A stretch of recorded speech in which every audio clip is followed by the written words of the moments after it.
Para po sa ating pambungad o welcome remarks, tawagin na natin, daghag salamat kay niadto pa siya diri sa Manila para sa inyong tanan. Davao City Mayor and PDP Laban National Executive Vice President, Sebastian Z. Duterte! Ang ating kinikilalang si Baste.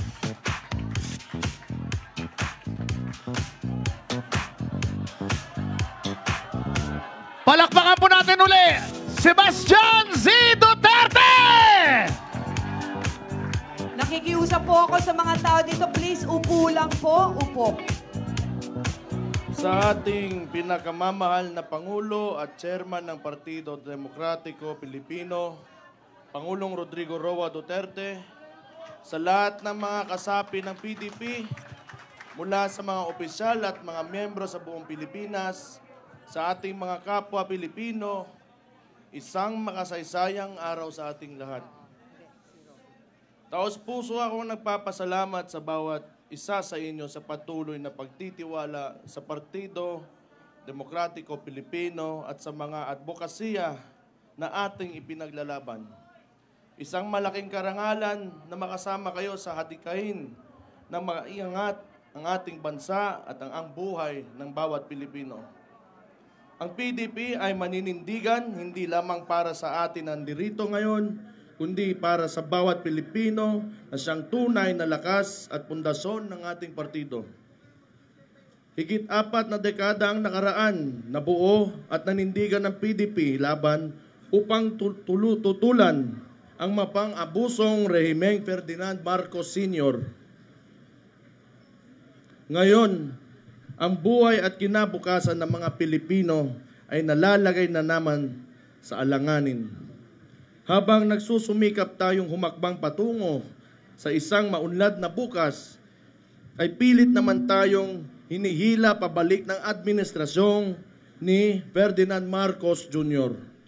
sa isang mapang-abuso at mapagmalabis na pamahalaan.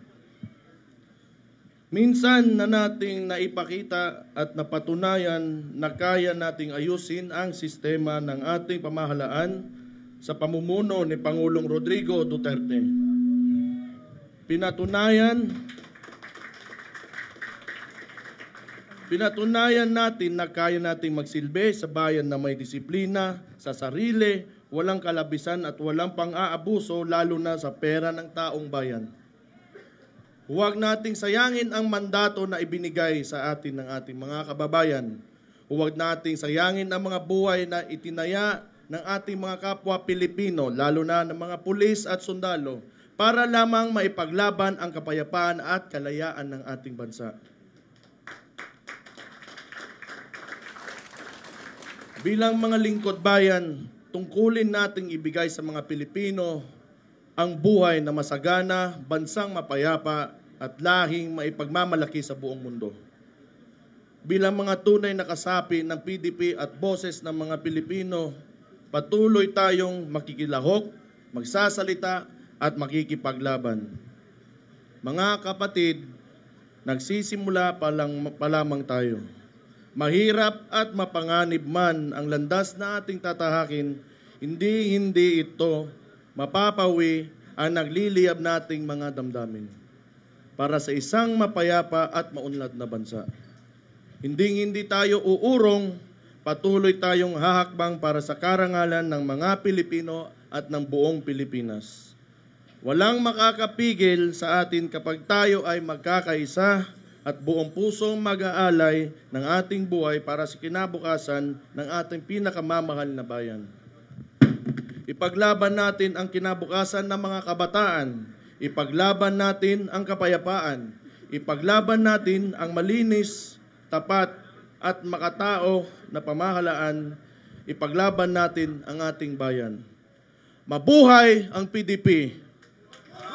Mabuhay! Mabuhay ang Pilipinas! Mabuhay! Mabuhay ang Pilipino! Mabuhay! Maraming salamat sa inyong lahat. Mabuhay si Baste! Mabuhay kay Mayor Baste Duterte! Hindi mo lang mahal ang Pilipinas, ang gwapo-gwapo mo pa. Di ba, girls? Mahal ka namin. Mahal ka namin. Wow. Oh, di ba? May pinagmanahan kasi. Siyempre. Siyempre. Mana sa daddy, hindi ba?